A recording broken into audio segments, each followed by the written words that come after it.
ഇപ്പൊ ബിഷപ്പിനെതിരെ ഞാൻ വീഡിയോ ഇട്ടു, ശരി, അത് രേണുസുതി സംബന്ധമായിട്ടാണെങ്കിലും ശരി, പക്ഷെ അതിന് ഞാൻ ദാനമായി കൊടുക്കുമ്പോൾ അതിൽ കണ്ടീഷൻസ് കൂടി വെക്കാറുണ്ട്. പണം കൈപ്പറ്റിക്കൊണ്ടല്ല ഇഷ്ടദാനം എന്നുള്ളത് നമുക്കറിയാവുന്ന കാര്യമാണല്ലോ. പക്ഷേ അതിൽ കണ്ടീഷൻസ് വെച്ചിട്ടുണ്ട് എങ്കിൽ ആ കണ്ടീഷൻസ് ഈ പറയുന്ന ക്ലെയിം മായ വീഡിയോകൾ ചെയ്യുന്നതിൽ നിന്ന് പിന്മാറാനും അത്തരം എല്ലാ വീഡിയോകളും 7 ദിവസത്തിനുള്ളിൽ സോഷ്യൽ മീഡിയയിൽ നിന്ന് നീക്കം ചെയ്യാനും അതിനാൽ നിങ്ങളോട് ആവശ്യപ്പെടുന്നു. ചോട്ടാ മുംബൈ സിനിമയിൽ ഒരു ഡയലോഗ് ഉണ്ട്, ഇങ്ങനെ വിട്ട് വിട്ട് വിട്ട് വിട്ട് വിട്ട് തളർവാദം പിടിച്ചിരിക്കുമ്പോഴത്തേന് തടവുകാരിയായി ഷക്കീൽ വരും എന്ന് പറഞ്ഞ ഡയലോഗ്. ആ സംഭവം തന്നെയാണ് രേണുസുതിയുടെ കാര്യത്തിലും ബിഷപ്പിന്റെ കാര്യത്തിലും സംഭവിച്ചിരിക്കുന്നത്. ബിഷപ്പിനെ കണ്ട സോഷ്യൽ മീഡിയയിൽ ഒറ്റയ്ക്കും കൂട്ടുകാരും ഒത്ത് കൂടെ ഇരുന്ന് ഊക്കി ഊക്കി ഊക്കി ഊക്കി ഊക്കി അവസാനം അച്ഛൻ പിടിച്ചു വെച്ച് ഊക്കി. അതാണ് ഇവിടെ നടന്നിരിക്കുന്നത്. അത് ചെറിയ ഊക്കൊന്നുമില്ല, വലിയ ഊക്ക്. കിടപ്പാടം തന്നെ കൈവിട്ട് പോകുന്ന ഒരു പരിപാടിയാണ് കാണിച്ചു കൂട്ടിക്കുന്നത്. എന്തായാലും രേണുസുതി കുഴപ്പമൊന്നുമില്ല, സ്വന്തമായിട്ട് അധ്വാനിക്കുന്നുണ്ട്, ഒരുപാട് വരുമാനങ്ങളുണ്ട്, കാറുണ്ട്, പിന്നെ ബാങ്ക് അക്കൗണ്ടുകളിൽ കോടികൾ വന്ന് മറിയുന്നുണ്ടെന്നൊക്കെ പറയുന്നത്. അതുകൊണ്ട് പിന്നെ അത് പോയാലും വലിയ കുഴപ്പമൊന്നുമില്ല. പക്ഷെ 2 പിള്ളേരുടെ പേരിൽ കൊടുത്തിരിക്കുന്ന വീടിന്റെ കാര്യത്തിൽ ഒരു കഷ്ടം വരുമല്ലോ. ആ കൊടുത്തിരിക്കുന്ന കേസ്, അതിന്റെ വക്കീൽ നോട്ടീസ് തുടങ്ങിയ ഡീറ്റെയിൽ ആയിട്ടുള്ള കാര്യങ്ങൾ 7 ദിവസത്തിനകത്ത് അവർ ഏതൊക്കെ വീഡിയോസ് ആണ് റിമൂവ് ചെയ്യേണ്ടത് തുടങ്ങിയ കാര്യങ്ങളായിരിക്കും ഞാൻ ഇന്നത്തെ എന്റെ വീഡിയോയിൽ പ്രോപ്പറായിട്ട് നിങ്ങൾക്ക് കാണിച്ചു തരാനായിട്ട് പോകുന്നത്. കഴിഞ്ഞ 5 ദിവസമായി ഞാൻ വീഡിയോ ചെയ്തിട്ട് കുറച്ച് പേര് ഇൻസ്റ്റാഗ്രാമിലൊക്കെ വന്ന് മെസ്സേജ് അയച്ച് ചോദിച്ചായിരുന്നു കേട്ടോ, എന്ത് പറ്റി ബ്രോ, വീഡിയോ ഒന്നും കാണുന്നില്ലല്ലോ, നിങ്ങൾക്ക് എന്തെങ്കിലും സംഭവിച്ചോ? വളരെ നന്ദി.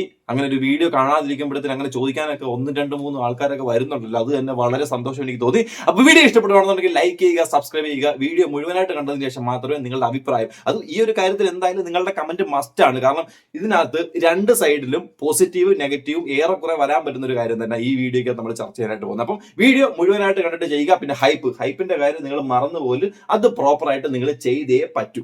ഇനി ഈ രേണുസുതി ഇവരുടെ ഇൻസ്റ്റാഗ്രാമിനകത്ത് പോസ്റ്റ് ചെയ്ത് ഒരു വീഡിയോ ഞാൻ ആദ്യം കാണിക്കാം. അതിൽ നിന്ന് ഈ പറയുന്ന പ്രോപ്പർട്ടിയിലേക്ക് വന്നാലേ നിങ്ങൾക്ക് അത് വ്യക്തമായിട്ട് കണക്ട് ആവത്തുള്ളൂ. ഒരു റീല് പോസ്റ്റ് ചെയ്തിട്ടുണ്ടായിരുന്നു. ഇത് ആരാ എന്ന് ചോദിച്ചുകൊണ്ട് റീല്. ആ റീല് ഞാൻ ആദ്യം ഒന്ന് കാണിച്ചു തരാം നിങ്ങൾക്ക്.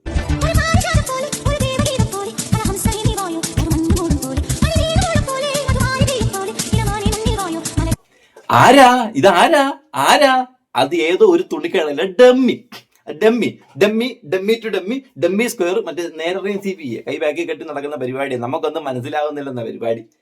ഇന്നർ റിലേഷൻഷിപ്പ്, അതാണ് നിലവിലിപ്പം current situation. Inner relationship big ബോസിൽ നിന്ന് ഇറങ്ങി വന്നതിന് ശേഷം ഇന്ത്യക്ക് വെളിയിലേക്ക് ഫ്ലൈറ്റിൽ പോയതിനു ശേഷം അവിടെ നിന്ന് ഒരു റിലേഷൻഷിപ്പിലായിട്ടാണ് ഇവിടേക്ക് വന്നതെന്നാണ് ഒരു കരക്കമ്പി മുഖേന നമുക്ക് അറിയാനായിട്ട് സാധിച്ച ഒരു കാര്യം. അപ്പൊ അതുമായിട്ട് ബന്ധപ്പെട്ട് ഉടൻ തന്നെ കല്യാണം ഉണ്ടായിരിക്കുന്നു എന്ന് പല ഇന്റർവ്യൂസിലും പുള്ളിക്കാരി പറയുന്നുണ്ട്. പക്ഷെ എന്തുകൊണ്ട് ആ വ്യക്തിയെ ഇൻട്രൊഡ്യൂസ് ചെയ്യുന്നില്ല, അല്ലെങ്കിൽ ആ ഒരു മാരേജിനെ കുറിച്ച് ഇവിടെ ആരും കാണിക്കുന്നില്ല? അപ്പൊ ഇതിനിടയിൽ ഒരു ഡമ്മി എടുത്തു വെച്ചിടാം, ഡമ്മി ടു ഡമ്മി കാണിക്കല്ലോ. കാര്യം എന്ത്? സുധിച്ചേട്ടൻ മരിച്ചിട്ടുള്ള ഇൻഷുറൻസ് തുക കിട്ടിയോ? ഇല്ല. അത് കിട്ടാതെ ഈ പരിപാടിക്ക് പോയി കഴിഞ്ഞാൽ അത് കിട്ടുവോ? ഇല്ല. അപ്പം ഒരു നെഗറ്റിവിറ്റി അവിടെ ഉണ്ടാവരുത്, ഇല്ലേ? അങ്ങനെ നെഗറ്റിവിറ്റി ഉണ്ടായി കഴിഞ്ഞാൽ നാട്ടുകാർ എന്ത് പറയും? ചെല്ലോ നാഥാ, അങ്ങനെ പറയത്തില്ലേ? ഇല്ലേ, പറയത്തില്ലേ? അതുകൊണ്ടാണ് ഇപ്പൊ ഈ കാണിച്ചുകൊണ്ടിരിക്കുന്ന ഡമ്മി സ്ക്വയർ പല ഇന്റർവ്യൂസിലും ഞാൻ ഇങ്ങനെയാണ് കാണിച്ചുകൊണ്ടിരിക്കുന്നത്. കാണീര്, നല്ല കാര്യം. അപ്പൊ നിങ്ങൾ ഒരു സൈഡിൽ കൂടെ പൈസയൊക്കെ മേടിച്ച് സെറ്റിലായിട്ട് അങ്ങോട്ട് മാറുമ്പോഴത്തേക്കിനും ആ വീട് കിട്ടിയിരിക്കുന്ന 2 പിള്ളേരുണ്ടല്ലോ, അല്ലെങ്കിൽ ആ മൂത്ത ചെറുക്കനുണ്ടല്ലോ, അപ്പൊ അവനൊക്കെ സംബന്ധിച്ച് നെഗറ്റീവും കൂടെ നിന്ന് ആ വീടിനെ കുറ്റവും പറഞ്ഞ് എല്ലാം കഴിഞ്ഞ് ഇൻഷുറൻസും മേടിച്ച് അവരവരുടെ വഴിക്ക് പോയി. ഞങ്ങൾക്കാണെങ്കിലോ ആ വീടും പോയി, ചീത്തവിളിയും കേട്ട് നാണക്കേട് സഹിച്ച് ഞങ്ങൾ ഈ സൈഡിൽ ഇരിക്കുന്നത്. അങ്ങനെ കേൾപ്പിക്കേണ്ട വല്ല കാര്യമുണ്ടോ? മര്യാദയ്ക്ക് പോവുകയാണെങ്കിൽ മര്യാദയ്ക്ക് തന്നെ എല്ലാവരും പറഞ്ഞ് അതുപോലെ തന്നെ വിടും. പക്ഷെ ഇപ്പൊ ഈ കാണിച്ചു കൂട്ടിയ പരിപാടികൾ ഇനി എത്രത്തോളം വീഡിയോ ആണ് ഇവരുമായിട്ട് ബന്ധപ്പെട്ട് ഇവർ റിമൂവ് ചെയ്യണമെന്ന് പോലും കൂത്തിയിരുന്ന് എണ്ണിയാൽ പോലും കണ്ടുപിടിക്കാൻ പറ്റത്തില്ല കേട്ടോ. കാരണം ഇവർ ഓരോ വീഡിയോയിലും ഓരോ ലൈവിലും പറഞ്ഞ കാര്യങ്ങൾക്കും ചെയ്ത കാര്യങ്ങൾക്കും കയ്യും കണക്കൊന്നുമില്ല. ഒറ്റയ്ക്ക് പറഞ്ഞത് പോരാഞ്ഞിട്ട് അങ്ങ് ബിഗ് ബോസിൽ പോയിട്ട് മറ്റേ ലവരെയും കൂട്ടുപിടിച്ച് അവരെ മറ്റേ മുടി മുറിച്ച് തലയിൽ കളർ അടിച്ചിട്ടുള്ള ചേച്ചി ഉണ്ടല്ലോ, എനിക്കതിന് വീഡിയോ ഒക്കെ ആയിട്ട് വന്നായിരുന്നല്ലോ. ചേച്ചി ആ വീഡിയോക്കകത്ത് വന്നിരുന്നു ഓണം കയറാൻ മൂലയിൽ കുറെ സ്ഥലം കൊടുത്തിട്ടേക്കുന്നു വീഡിയോ വെക്കാനായിട്ട്. അല്ല, നിന്റെ വീടിന്റെ മുറ്റത്ത് 2 വീട് വെക്കാൻ സ്ഥലം മേടിച്ചു കൊടുക്കുന്ന അങ്ങനെ ഡയലോഗ് പോലെ വന്ന് ബസ്സൊന്നും പോത്തില്ല അതിലേ കൂടെ. അവിടെ ഉള്ളവർ മറ്റേ നടന്നാ പോകുന്നത്, മറ്റേ കള്ളും മുള്ളും ശബരിമല ഒരു വീട്. എന്തിന്റെ ആയിരുന്നു തിളപ്പായിരുന്നു? ഏതിന്റെ തിളപ്പ്? ബിഗ് ബോസിന്റെ തിളപ്പ്. ബിഗ് ബോസിൽ ലൈവായിട്ട് നിന്നതിന്റെ തിളപ്പാ കാണിച്ചു കൂട്ടി. അവസാനം ഈ തിളപ്പെല്ലാം നമ്മുടെ ചട്ടിക്കകത്തിട്ട് വയറ്റി എടുത്ത് അച്ഛൻ നല്ലൊരു കടു വറുത്ത് അതിന്റെ മേള ഒന്ന് ചാലിച്ച് നല്ല സെറ്റായിട്ട് ചൂടാറാനായിട്ട് വെച്ചു കൊടുത്തു. ഇനി ചൂട് ആറിക്കഴിഞ്ഞാൽ ഇവർക്ക് കുടിക്കാം, ഇല്ലെന്നുണ്ടെങ്കിൽ എടുത്ത് കളയാം. അതാ ഇപ്പൊ നടക്കാനായിട്ട് പോകുന്നത്. ഇനി ഇവർ ഈ ഒരു സംഭവമായിട്ട് ബന്ധപ്പെട്ടു അച്ഛന്റെ കുറിച്ച് വീഡിയോ, അല്ലെങ്കിൽ പള്ളിയിൽ അച്ഛനെ കുറിച്ചുള്ള ഞങ്ങൾ ഒരു ഭാഗങ്ങളോ അല്ലെങ്കിൽ രേണുസുതി ഒരു ഭാഗങ്ങളും പറയുന്നില്ല എന്ന് അതുലുമായിട്ട് സംസാരിക്കുന്ന ഒരു ഭാഗമുണ്ട്. എനിക്കത് കണ്ടിട്ട് കൺട്രോൾ വിട്ടുപോയി. ഞാനപ്പോൾ ഒരു സംഘം കാണിച്ചു തരുന്നത്. ഇപ്പൊ ബിഷപ്പിനെതിരെ ഞാൻ വീഡിയോ ഇട്ടു, ശരി, അത് രേണുസുതി സംബന്ധമായിട്ടാണെങ്കിലും ശരി. പക്ഷെ അതിൽ ഞാൻ കണ്ട കാര്യം എന്താന്ന് പറഞ്ഞാൽ, ഈ ബിഷപ്പ് ഒരു സോഷ്യൽ മീഡിയയുടെ മുമ്പിൽ വന്നിരുന്ന് എന്തൊക്കെ കോപ്രായങ്ങളാണ് കാണിച്ചത്. ഒരു ബിഷപ്പിന് ചേർന്നതാണോ ചെയ്തത്? അല്ല, ബിഷപ്പ് മനുഷ്യനല്ലേ, ബിഷപ്പിനും ഇല്ലേ ഇമോഷൻസ്? അല്ല ഞാനൊരു കാര്യം ചോദിക്കട്ടെ, ഞാൻ എൻ്റെ കയ്യിലിരിക്കുന്ന വസ്തു ഒരാൾക്ക് ഞാൻ കൊടുത്തു എന്ന് വയ്ക്ക്, ഫ്രീ ആയിട്ട് കൊടുത്തു. നാളെ അയാൾ വന്നിട്ട് എന്നെ ചീത്ത വിളിച്ചു കഴിഞ്ഞാൽ എന്നെ വേറൊരുത്തൻ ചീത്ത വിളിക്കുന്നതിനേക്കാളും കലിപ്പായിരിക്കും എനിക്ക്. ഞാൻ അവന് എൻ്റെ കയ്യിലിരിക്കുന്ന ഓസിന് കൊടുക്കുകയും ചെയ്യാം, എനിക്കിട്ടുണ്ടാക്കിയെന്ന് പറഞ്ഞുള്ള കലിയായിരിക്കും എനിക്കുള്ളത്. അതിന്റെ ഇരട്ടി കലി കാണും. മനസ്സിലായോ? 1.5 വർഷത്തോളമായി ഈ വസ്തു കൊടുത്തിട്ട് ഈ ബിഷപ്പ് പറയുന്നതല്ലേ ഉള്ളു, രേണുസുതി അയാളെ ചീത്ത വിളിച്ച് അങ്ങനെ ഇങ്ങനെ. എന്തെങ്കിലും ഒരു തെളിവ് ബിഷപ്പിന് ഇന്ന് വരെ സോഷ്യൽ മീഡിയ തരാൻ പറ്റിയിട്ടുണ്ടോ? ബിഷപ്പിന്റെ അടുത്ത് കാണിക്കാനായിട്ട് പറ്റത്തില്ല, കാരണം ഒരുപാട് തെളിവുകൾ ഉണ്ടോ. ഇതിനകത്ത് തെളിവ് ഏതാണെന്ന് ചിലപ്പോൾ പുള്ളിക്കാരന് കൃത്യമായിട്ട് അറിയാൻ പറ്റത്തില്ലായിരിക്കും. എന്തായാലും ഞാനൊരു തെളിവ് കാണിക്കാം. ആ തെളിവിനകത്ത് എന്തായാലും ഈ പറഞ്ഞിട്ടുള്ള വോയിസ് കൊടുത്തിട്ടുള്ള സജീനയും കൂടെ കാണും. അതിന്റെ കൂട്ടത്തിൽ നമ്മളെ കഥാനായികയായിട്ടുള്ള രേണു ഇതിനകത്ത് കാണും. അപ്പൊ രണ്ടുപേരും കൂടെ ചേർന്നിരുന്നു കൊണ്ട് ഉള്ളൊരു ഒരു തെളിവാകുമ്പോഴത്തേക്കിനും അത് കൂടുതൽ ജനങ്ങൾക്കിടയിൽ വിശ്വസ്തതയും വരുമായിരിക്കും. അതിനിടയിൽ ആരും വന്ന് ഗണ്ണിക്കാനൊന്നും നിൽക്കത്തില്ലായിരിക്കും. ആ ഗണ്ണിക്കാതെ പോകുന്ന ഒരു പാരമ്പര്യമായ പരിപാടി ഒന്ന് കാണിച്ചു തരാം. ഇപ്പം അവക്ക് വേണ്ടി എനിക്ക് ഫൈറ്റ് ചെയ്യാൻ തോന്നിയെടുത്തെല്ലാം ഞാൻ ഫൈറ്റ് ചെയ്യും. വേറൊരു കാര്യം ഞാൻ ഇവിടെ പറഞ്ഞേക്കാം. ഞാൻ ഒരു ട്രാജഡി ഉണ്ടായെന്ന് പറഞ്ഞില്ലേ, രേണുസുതിക്കെതിരെ ഇട്ട ബിഷപ്പിന്റെ വീഡിയോയ്ക്ക് ഞാൻ മെൻഷൻ ചെയ്ത വീഡിയോ ഇട്ടില്ലേ? ബിഷപ്പ് അല്ലേ ബിഷപ്പാമ്പ്? അത് തന്നെ ഞാൻ പറഞ്ഞ ആ ബിഷപ്പ് എന്തോന്ന് ബിഷപ്പല്ലേ ചേച്ചി, ബിഷപ്പാമ്പ്. ഞാനതാ പറഞ്ഞതെന്ന്. നിങ്ങൾ നാക്കണ്ടല്ലോ, പൊന്നായിരിക്കട്ടെ. നിങ്ങൾ പറഞ്ഞ കാര്യം അച്ചിട്ട് നടന്നു. ഇപ്പോഴാണ് അച്ഛനൊരു ബിഷപ്പാമ്പായത് നിങ്ങൾക്ക് മുന്നിലേക്ക് ചീറ്റിച്ച്. എന്തോന്ന് വിഷം വല്ല കാര്യം ഉണ്ടായിരുന്നോ? ചില സമയത്ത് നാവില് ഗുളികം കയറി ഇരിക്കുന്നു. കരിനാക്കല്ലാണ് എന്റെ കരിനാക്ക, നാക്കം നീട്ടി നോക്കേ, വല്ല കാര്യം ഉണ്ടായിരുന്നോ അതിന്റെയൊക്കെ? അങ്ങനെ എങ്ങൊക്കെയോ പറഞ്ഞ കാര്യങ്ങൾ ഇത് പോരാഞ്ഞിട്ട് മറ്റേ ശാരികയും പറഞ്ഞായിരുന്നു. ബിഷപ്പിന്റെ കാര്യമൊന്നും പറയാതിരിക്കുക ഭേദം. ബിഷപ്പ് ആ പറഞ്ഞതിനകത്ത് 4 പല്ല് ചാരികൾ ഇറങ്ങിപ്പോയെന്നാണ് ഞാൻ കേട്ടത്. അതിനുശേഷം അത് പേര് പറയാനും ഇറക്കുന്നില്ല, ആ വീഡിയോയും കാണുന്നില്ല. നമ്മൾ അതിനെതിരെ 2 വീഡിയോ ഇട്ട് കൊടുത്തിട്ട് അതിന് തിരിച്ച് റിപ്ലൈ പോലും തരാനില്ല. പോയ വഴിക്ക് പുല്ല് പോലും കളിച്ചിട്ടില്ല. അവരെ കൊണ്ടുപോയിട്ട് മറ്റേ ഏതെങ്കിലും കാട്ടിക്കൂടെ ഒട്ടിച്ചാൽ മതിയായിരിക്കും. അവിടുത്തെ പുല്ലും പോവും, മരവും പോവും, വൃക്ഷവും പോവും, തരിച്ച് ഭൂമിയാവും. നാളെ മുതൽ ധോണിക്കും സേവാങ്കിലും പോയി ക്രിക്കറ്റും കളിക്കും അവിടെ. ആ രീതിയിൽ വരെ ആയിരിക്കും ഈ പെൺപിള്ള കാണിക്കുന്നത്. അപ്പോൾ ഇനിയാണ് ഇതിന്റെ മെയിൻ കാര്യം. അതായത് ഈ ഒരു പ്രോപ്പർട്ടി കൊടുത്തല്ലോ, ഈ പ്രോപ്പർട്ടി കൊടുത്ത് ഇഷ്ടദാനം എന്താണെന്ന്, അത് ഇഷ്ടദാനം റിവോക്ക് ചെയ്യാൻ പറ്റുമോ എന്നുള്ളതിന്റെ ഒരു ഡെഫിനിഷൻ ആദ്യം കാണാം. അതിനുശേഷം ഈ കേസ്, ഇതിനകത്തുള്ള ഡീറ്റെയിൽസ് എല്ലാം പ്രോപ്പറായിട്ട് കാണിച്ചു തരാം. ഇഷ്ടദാനമായി കൊടുക്കുമ്പോൾ അതിൽ കണ്ടീഷൻസ് കൂടി വെക്കാറുണ്ട്. പണം കൈപ്പറ്റിക്കൊണ്ടല്ല ഇഷ്ടദാനം എന്നുള്ളത് നമുക്കറിയാവുന്ന കാര്യമാണല്ലോ. പക്ഷേ അതിൽ കണ്ടീഷൻസ് വെച്ചിട്ടുണ്ട് എങ്കിൽ ആ കണ്ടീഷൻസ് ഈ പറയുന്ന ക്ലെയിമന്റ് ഫുൾഫിൽ ചെയ്യുന്നുണ്ട് എങ്കിൽ ഈ സെറ്റ്ലർക്ക് അത് ക്യാൻസൽ ചെയ്യാൻ സാധ്യമാകുന്നതല്ല. ഏത് കണ്ടീഷൻ്റെ പേരിലാണോ അത് നൽകിയത്, അതല്ലെങ്കിൽ നൽകുമ്പോൾ ഏതെല്ലാം കണ്ടീഷൻസ് ആണോ അതിൽ എഴുതിയിട്ടുള്ളത്, ആ കണ്ടീഷൻസ് എല്ലാം പൂർത്തിയാക്കുന്നുണ്ട് എങ്കിൽ, ക്ലെയിമന്റ് പൂർത്തിയാക്കുന്നുണ്ട് എങ്കിൽ ഈ സെറ്റ്ലറെ സംബന്ധിച്ചിടത്തോളം ഈ ധനനിശ്ചയാധാരം, അതല്ലെങ്കിൽ ഈ ഇഷ്ടദാനാധാരം, അതല്ലെങ്കിൽ ഈ സെറ്റിൽമെന്റ് ഡീഡ് ക്യാൻസൽ ചെയ്യാൻ കഴിയുന്നതല്ല. ഇനി എന്തെങ്കിലും കാരണവശാൽ ക്ലെയിമന്റ് അതിൽ പറഞ്ഞ വ്യവസ്ഥകൾക്ക് അനുസൃതമായിട്ടല്ല പെരുമാറുന്നത് എങ്കിൽ, ആ ഡീഡിൽ പറഞ്ഞതിന് അനുസൃതമായിട്ടല്ല അയാൾ തുടർന്ന് പ്രവർത്തിക്കുന്നത് എങ്കിൽ, ഉദാഹരണത്തിന് ഇഷ്ടദാനം എഴുതി കൊടുക്കുന്നത് അച്ഛനാണ് എന്ന് കരുതുക.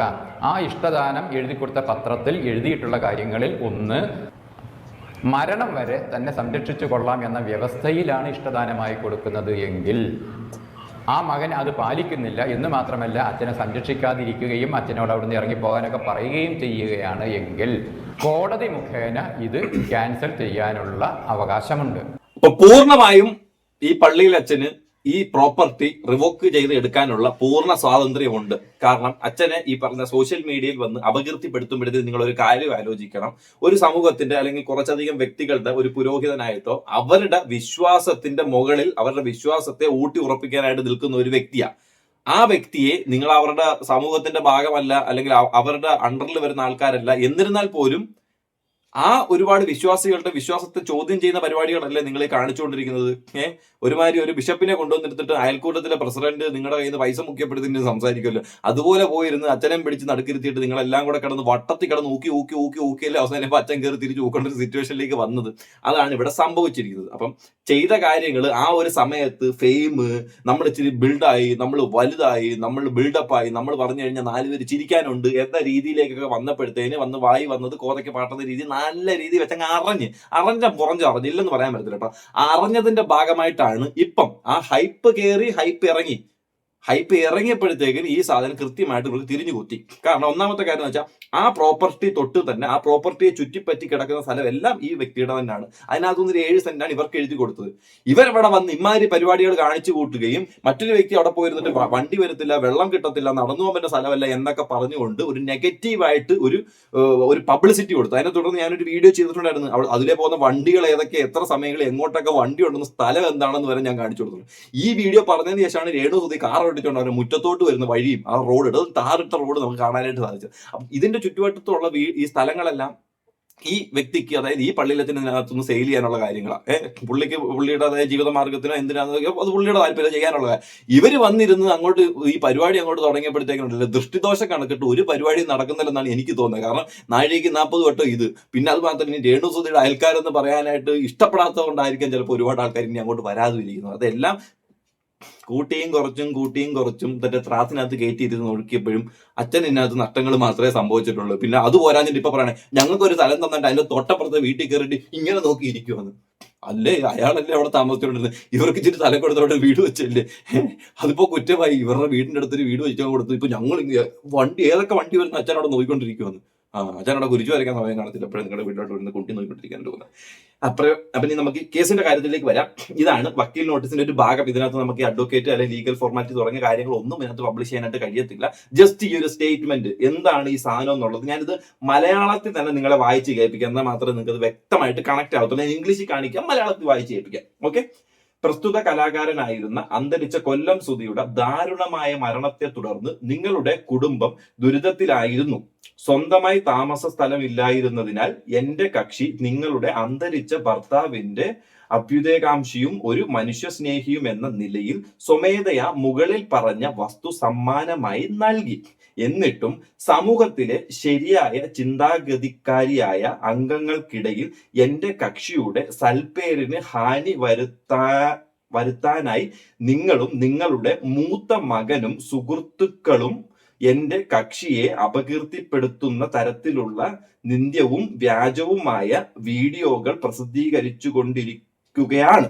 ഓക്കെ, ഇതിനകത്ത് കിച്ചു പ്രസിദ്ധീകരിച്ചിട്ടുണ്ടോ എന്നുള്ളത് എനിക്കൊരു വ്യക്തതയില്ല. ഞാൻ ഇതുവരെ സോഷ്യൽ മീഡിയയിൽ ഈ കണ്ടന്റായിട്ട് ഒരുപാട് വീഡിയോ ചെയ്യുന്നുണ്ട്. പക്ഷെ അതിനകത്ത് ആ പയ്യൻ അങ്ങനെ പറയുന്നതും ചെയ്യുന്നതായിട്ടുള്ള വീഡിയോസ് ഒന്നും നിലവിൽ എന്റെ ശ്രദ്ധയിൽപ്പെട്ടിട്ടില്ല. പക്ഷെ രേണുസുധിയുടെ സുഹൃത്തുക്കൾ ഓടുന്നു, ചാടുന്നു, അങ്ങനെ എന്ന് വാ തുറന്ന ബി എന്ന് കേട്ട് കഴിഞ്ഞാൽ അപ്പോഴേ ബിഷപ്പ് എന്ന് ഉദ്ദേശിച്ചുകൊണ്ട് അയാളെ പറയാൻ പറ്റുന്ന കാര്യങ്ങളെല്ലാം പറയുന്നതായിട്ടാണ് എനിക്ക് വ്യക്തമായിട്ട് ഒരു സൈഡിൽ കൂടെ നോക്കുമ്പോഴത്തേക്കും മനസ്സിലാക്കാനായിട്ട് സാധിക്കുന്നത്. ബാക്കി എന്റെ കക്ഷിയുടെ വസ്തുവിന്റെ കിടപ്പിനെയും സൗകര്യങ്ങളെയും സംബന്ധിച്ച് അതിന്റെ മൂല്യം കുറയ്ക്കുന്നു എന്ന ഉദ്ദേശത്തോടെ വ്യാജമായ അവകാശങ്ങളും പ്രസിദ്ധീകരിച്ചിട്ടുണ്ട്. നിങ്ങളുടെ ഭാഗത്തു നിന്നുണ്ടായ ഈ പെരുമാറ്റം അനാവശ്യം മാത്രമല്ല നിയമവിരുദ്ധവുമാണ്. അതാണ് നമ്മൾ കുറച്ചു മുമ്പ് പറഞ്ഞത്, വെള്ളം വരത്തില്ല, വണ്ടി വരത്തില്ല, കാറ് കയറത്തില്ല, മലയുടെ മുകളിൽ വീട് കൊണ്ടുവച്ച് ഇവിടെ മറ്റേ കല്ലും മുള്ളും ചവിട്ടി കയറി പോകണമെന്നൊക്കെ പറഞ്ഞ് ഒരുപാട് കാര്യങ്ങൾ പറഞ്ഞിട്ടുണ്ടായിരുന്നു. അതെല്ലാം ഈ വരുന്ന കാര്യത്തിൽ വരുന്നൊരു കാര്യമാണ്. പിന്നെ ആദ്യം പറഞ്ഞ അന്തസ്സിന് ഹാനികരിക്കുന്ന രീതി, അതായത് ഒരു ബിഷപ്പിനെ അദ്ദേഹത്തിന്റെ സമൂഹത്തിന് അദ്ദേഹത്തിന്റെ സഭയുടെ മുന്നിൽ അപകീർത്തിപ്പെടുത്തുന്നു. അത് മുഖാന്തരം ആ സഭയെ അപമാനിക്കുന്നതിന് തുല്യമായിട്ടല്ല ഈ പരിപാടികളൊക്കെ അവർ മുന്നിലേക്ക് വരുത്തുള്ളൂ. അത്രേ ഉള്ളൂ. നിങ്ങളും നിങ്ങളുടെ സുഹൃത്തുക്കളും അടുത്ത ബന്ധുക്കളും ചേർന്ന് എന്റെ കക്ഷിയെ അപകീർത്തിപ്പെടുത്തുക എന്ന ഉദ്ദേശത്തോടെ അപകീർത്തികരമായ വീഡിയോകൾ പ്രസിദ്ധീകരിച്ചിട്ടുണ്ട്. തൽഫലമായി അത് പൊതുജനങ്ങൾക്കിടയിൽ എന്റെ കക്ഷിയുടെ സൽപ്പേരിന് കളങ്കം വരുത്തി. ഈ വീഡിയോകൾ വിവിധ സോഷ്യൽ മീഡിയകളിൽ പങ്കുവെക്കപ്പെടുകയും ആയിരക്കണക്കിന് ആളുകൾ കാണുകയും ചെയ്തിട്ടുണ്ട്. നിങ്ങളുടെ ഭാഗത്തു നിന്നുള്ള മുഴുവൻ പ്രവൃത്തികളും സിവിൽ തെറ്റു, ക്രിമിനൽ കുറ്റവുമായ അപകീർത്തിപ്പെടുത്തലുമാണ്. അതിനാൽ എന്റെ കക്ഷിക്കെതിരെ കൂടുതൽ അപകീർത്തികരമായ വീഡിയോകൾ ചെയ്യുന്നതിൽ നിന്ന് പിന്മാറാനും അത്തരം എല്ലാ വീഡിയോകളും 7 ദിവസത്തിനുള്ളിൽ സോഷ്യൽ മീഡിയയിൽ നിന്ന് നീക്കം ചെയ്യാനും അതിനാൽ നിങ്ങളോട് ആവശ്യപ്പെടുന്നു. ഇല്ലെങ്കിലുള്ള കാര്യങ്ങളായി ഞാൻ പറയാൻ പോകുന്നത്. അങ്ങനെ ചെയ്യുന്നതിൽ പരാജയപ്പെട്ടാൽ നിങ്ങളുടെ അറിവുണ്ടായിരിക്കേണ്ടതാണ്. ഉചിതമായ ക്രിമിനൽ നടപടികളും നഷ്ടപരിഹാരം ആവശ്യപ്പെട്ടുകൊണ്ടുള്ള സിവിൽ നടപടികളും നിങ്ങൾക്ക് എതിരെ ആരംഭിക്കുന്നതാണ്. കൂടാതെ സമ്മാനദാനം റദ്ദാക്കുന്നതിനായ നിയമപരമായ സാധ്യമായ എല്ലാ നടപടികളും എന്റെ കക്ഷി സ്വീകരിക്കുന്നതാണ്. പറയേണ്ടതില്ലല്ലോ, നിങ്ങളുടെ ചെലവിലും ഉത്തരവാദിത്വത്തിലുമായിരിക്കും ഇതെല്ലാം നടക്കുന്നത്. ശ്രദ്ധിക്കുക. മനസ്സിലായോ? അതായത് ഇവരുടെ കയ്യിലുള്ള പൈസ വെച്ചുകൊണ്ട് മാത്രമായിരിക്കും ഇതിന് ഇനി മുന്നോട്ട് ഇവർ ഈ വീഡിയോ റിമൂവ് ചെയ്തില്ല എന്നുണ്ടെങ്കിൽ അതിന്റെ കേസ്, അതിന്റെ നടപടികൾ, കാര്യങ്ങളെല്ലാം ഇവരുടെ പൈസയിൽ നിന്നായിരിക്കും ഇതെല്ലാം വഹിക്കുന്നത്. ഒന്നിനും ബിഷപ്പിന്റെ കൂടെയുള്ള ആൾക്കാരോ ഇതിനൊന്നും പൈസ ചെലവാക്കേണ്ടതില്ല എന്ന് മാത്രമാണ് പറഞ്ഞിരിക്കുന്നത്. അതാണ് സംഭവം നടന്നിരിക്കുന്നത്. അപ്പൊ ഉടനടിയ ഓട്ടി പോയിട്ട് ലൈവുകൾ എല്ലാ ചേച്ചിമാരും ചേട്ടന്മാരും വിളിച്ചിട്ട് വീഡിയോ മാറ്റടി, വീഡിയോ കളടി എന്നൊക്കെ പറഞ്ഞിട്ട് വീഡിയോ കളയുക. അല്ലാത്ത പക്ഷം നിങ്ങൾ പറഞ്ഞിട്ടുള്ള കാര്യത്തിൽ ഉറച്ചു നിൽക്കുക. വീഡിയോ റിമൂവ് ചെയ്യരുത്. സ്ഥലം അങ്ങ് വിട്ടുകൊടുക്കുക.